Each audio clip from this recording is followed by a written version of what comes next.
Yes, hello mga kapochi. Tapos po natin na isang kutsa, no, yung ating pansahog po sa ating ginataang gulay ni Kuya Pochi. Ayan, okay.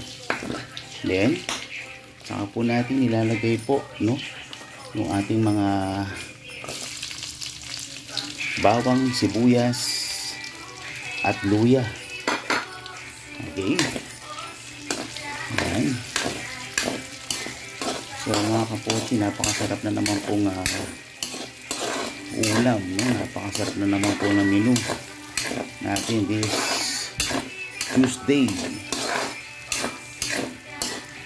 Ayan mga kapochi.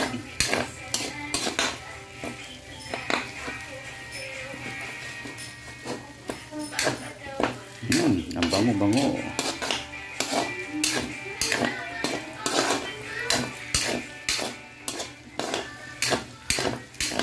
Then, saka na po natin ilagay po, no, yung ating ginisang alamang.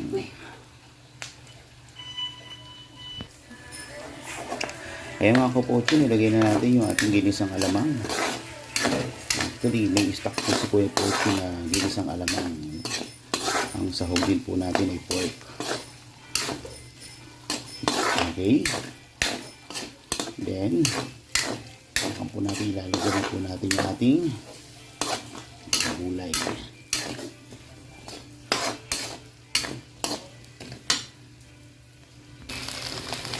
Ayan mga kapochi. So, ready na po, no, para ilagay po natin yung ating gulay. Yung ating kalabasa. Ayan, siraw.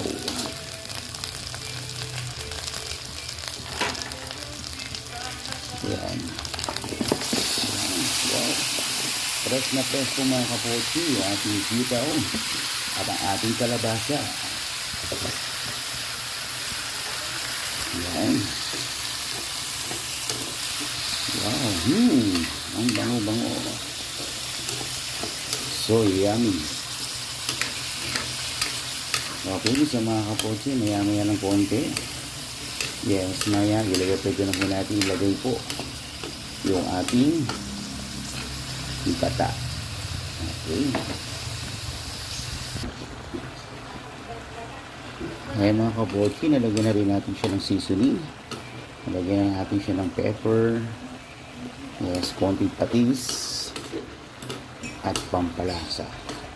Okay.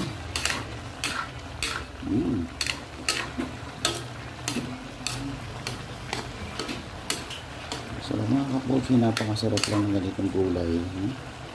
Lalo na pagka fresh po yung sitaw at yung kalabasa. So yummy talaga.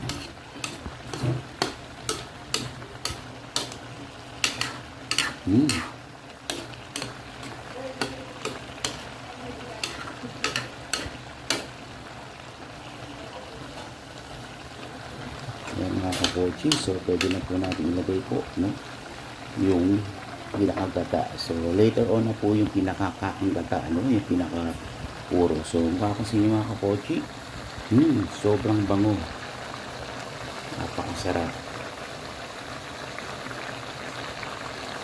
Yes, ginataang sitaw kalabasa with pork ni Kuya Pochi. At ito nga mga kapochi, lagay na lang natin yung pinakagata, no? So mamaya na po yung pinakakanggata. So mapapansin yung mga kapochi, yes, so nilagay na po natin yung pinakagata. Antayin lang po natin ito, okay, maiga, no, or something, kumunti ang sabaw din bago po natin ilagay yung ating ginataang ay pinakakakanggata po. Okay, so yummy mga kapochi. Ayan mga kapochi. Yes. So yummy. So ayan po mga kapochi, pwede na po natin na ilagay, no, yung ating pinakakakanggata. Okay, wow, sobrang sarap. Natimplahan na rin po natin ito. So handa na natin ilagay yung ating mismong pinakakakang gata. Yan po mga kapochi. So yummy.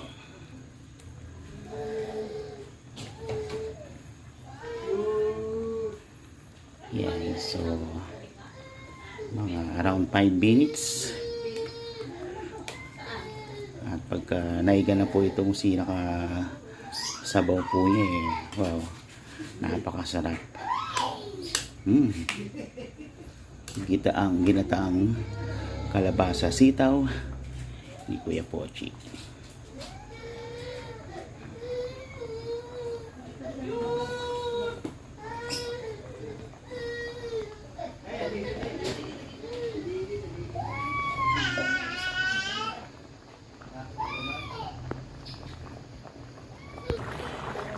At ngayon mga kapochi, okay na po. Ito na po yung ating ginataang kalabasa ni Kuya Pochi. So yummy.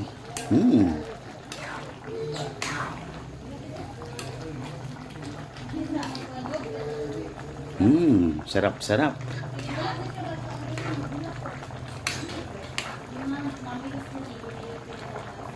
So mga kapochi, hanggang sa muli.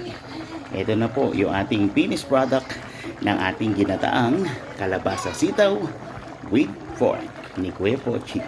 Okay, hanggang sa susunod muli mga kapochi. Maraming salamat. Thank you for watching.